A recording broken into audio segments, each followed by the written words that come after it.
Amarzoni, lagi-lagi selebritas nih. Yang keempat ini ya. Itulah penyakitnya public figure. Banyak semua hampir-hampir kena narkoba. Ini kasus Amarzoni ini menarik. Kenapa? Dia terakhir ketangkap yang keempat ya. Nah, mungkin diponis 1 tahun. Nah, akhir Desember atau awal Januari akan asimilasi, bebas bersyarat. Di dalam proses itu di lapas Salemba ketangkap lagi.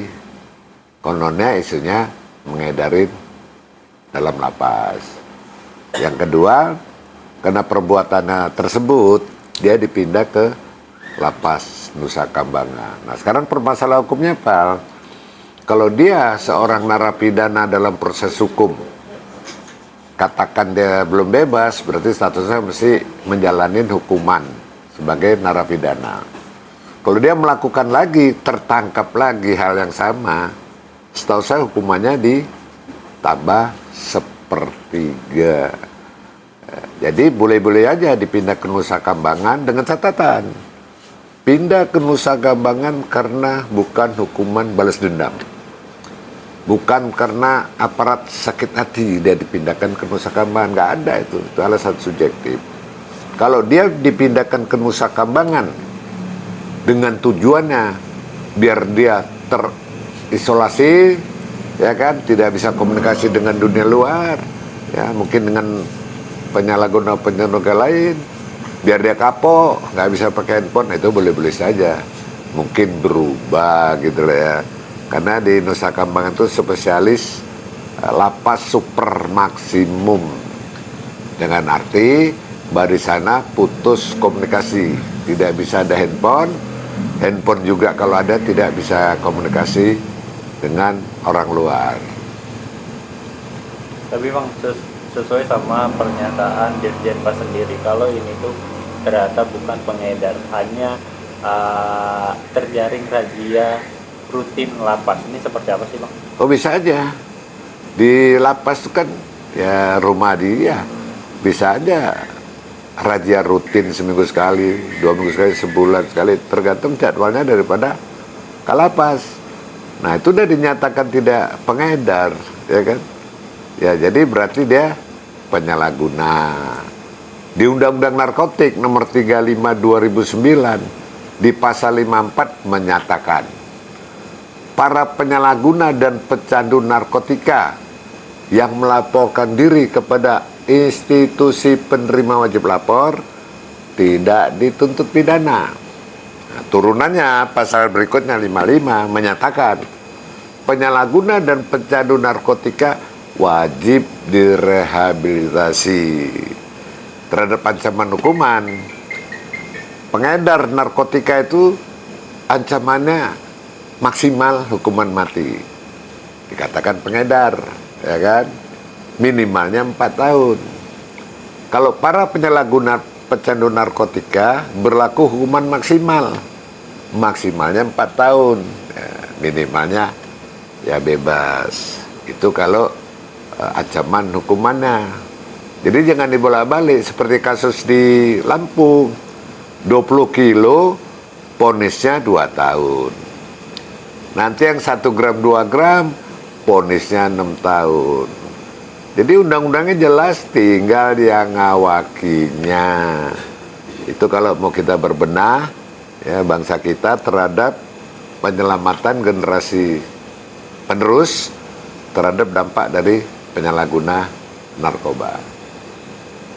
Nah Bang, seperti yang dijelaskan sama Dirjen Pas sendiri, ini terjadi benda seperti itu karena ada yang ngebesuk lalu menyelipkan barang tersebut. Nah, ini seperti apa sih Bang melihat bisa dibilang bobolnya gitu rumah tahanan? Oke, fenomena lapas maupun rutan, ya kan? Lapas di depan Amarzoni itu Salemba. Kita lihat pintu masuk lapas hanya 1, ya kan? Keluar masuk di situ. Cuman barang masuk itu lihat mana aja ada, seperti ada kantin, ya kan? Di situ ada yang masak, ya, nitip kepada yang masak. Yang jelas barang tersebut dari luar masuk ke dalam. Nah, informasinya dia beli lewat online. Online kan nggak bisa masuk sendiri barang itu tanpa pihak ketiga yang bawa. Nah, dibawalah sama orang. Orang itu kalau nggak kenal di dalam, tidak kenal petugas sipir, tidak kenal kantin, mungkin yang lain, barang itu juga nggak masuk. Nah sekarang oke lah, sudah terkena razia di dalam, ditemukan barang, ya, narkotika. Siapa ini yang memasukkan? Kenapa nggak belum ada berita petugas-petugas lain yang diperiksa? Apakah sipirnya? Apakah tukang masak, tukang sayur tadi yang bisa masuk? Itu ungkap dulu. Tanpa itu nanti ya korban aja yang ketangkep, yang dirazia. Petugas yang memasukkan mah jalan terus gitu. Ya. Kalau kita komitmen gampang kok. Rutan, lapas, bangunannya sudah dikelilingi pagar, ya kan? Petugasnya pintu masuk, ya kan? Kita aja ke sana handphone diambil kok, nggak boleh. Ya, kita petugasnya nggak boleh. Nah, orang lain kenapa sebebas itu? Pasti kan ada yang kenal gitu loh. Itu yang perlu diwaspadain. Mari kita bersihkan penyalahguna pecandu narkotika khususnya ya.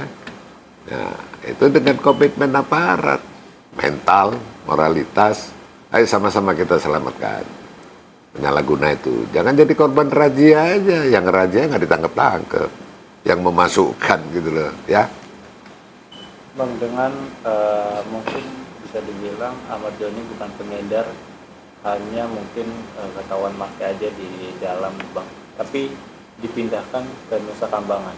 Ya itu yang saya katakan tadi, penyalahguna pecandu narkotika orang aidik, orang ketagihan narkotika. Orang narkotika itu hanya rumusnya satu aja, bertobat dan berobat. Nah kalau udah penyalahguna pecandu narkotika berobat, nggak ada jalan lain. Rehabilitasi, rehabilitasi sosial, ya, rehabilitasi medis. Rehabilitasi ada dua juga, rehabilitasi rawat inap sama rawat jalan. Ya kalau udah rawat inap mungkin udah kebanyakan make ya. Kalau rawat jalan masih gejala mungkin berobat hari ini, minggu depan konsultasi lagi. Nah Ahmad Joni ini kan penyalahguna pecandu. Jangan dikait-kaitkan karena balas dendam tadi dia dipindahkan ke Nusa Kambangan. Nggak setuju ya. Nusa Kambangan itu kan orang dengar namanya aja narapidana ke sana udah ketakutan gitu. Apalagi jalaninnya. Ya, Nusa Kambangan itu gitu masuk, saya pernah ke sana waktu eksekusi tidak pidana narkoba, saat itu saya Badan Narkotik Nasional, saya ke sana. Ya, masuk ke sana dari Cilacap ke pelabuhan, pintu masuk, naik perahu, ya, naik kapal, masuk ke Nusa Kambangan, kira-kira 1 jam baru ketemu lapas Nusa Kambangan. Dulu saya ke sana tandus, gersang. Ya, tahanannya itu 1 sel 2 orang, 3 orang. Ya, tidak ada kantin.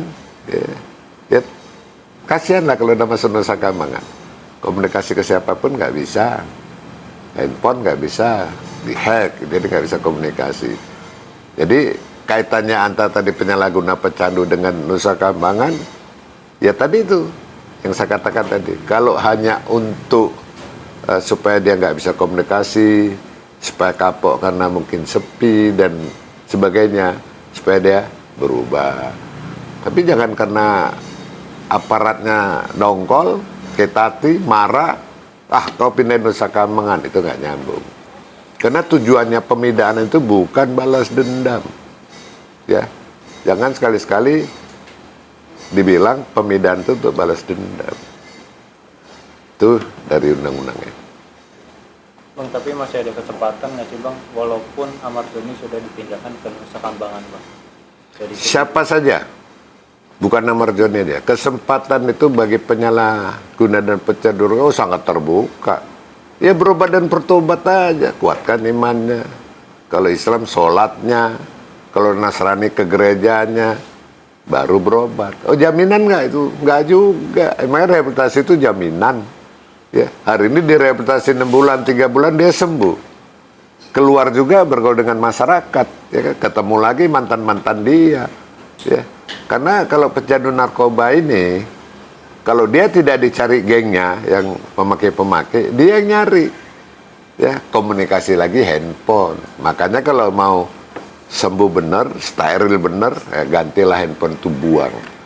Ya, ganti handphone baru, nomor baru, yang tidak ada teman-teman yang make itu ada di alat komunikasi handphone dia, baru hebat dia gitu. Bang, dengan kemarin berjalannya sidang, namun amar ditampilkan secara online, Bang, daring. Oh bisa aja, sah saja, dan boleh. Ya kan, dia di Nusa Kambangan, sidangnya di Pengadilan Negeri Jakarta Selatan. Ya kan, mungkin, ya kan, waktunya, biayanya, dan sebagainya, datangkan amar ke Jakarta Selatan, lebih ribet. Toh komunikasi live kok, boleh, itu boleh. Kemarin kan sidang itu, ya, lewat, apa, online, bisa, boleh, itu boleh. Tapi kan jadi susah buat dia membuktikan apa yang dia percayai, yang dia percayakan selama ini kan melalui kronologinya kan dia merasa dijebak gitu, Bang. Iya, cerita aja. Ya, mungkin barang bukti nggak dibawa ke Nusa Kambangan, dia cerita aja. Bahwa saya dijebak, yang jebak adalah petugas jam sekian sampai jam sekian. Mungkin namanya nggak tahu kan. Tapi kalau petugas lapas itu kan namanya ada itu, kebaca. Atau enggak lah, boleh, saya dijebak Pak. Hari ini jam sekian. Ketemu itu namanya petugasnya. Tinggal cerita aja. Saksinya bener nggak?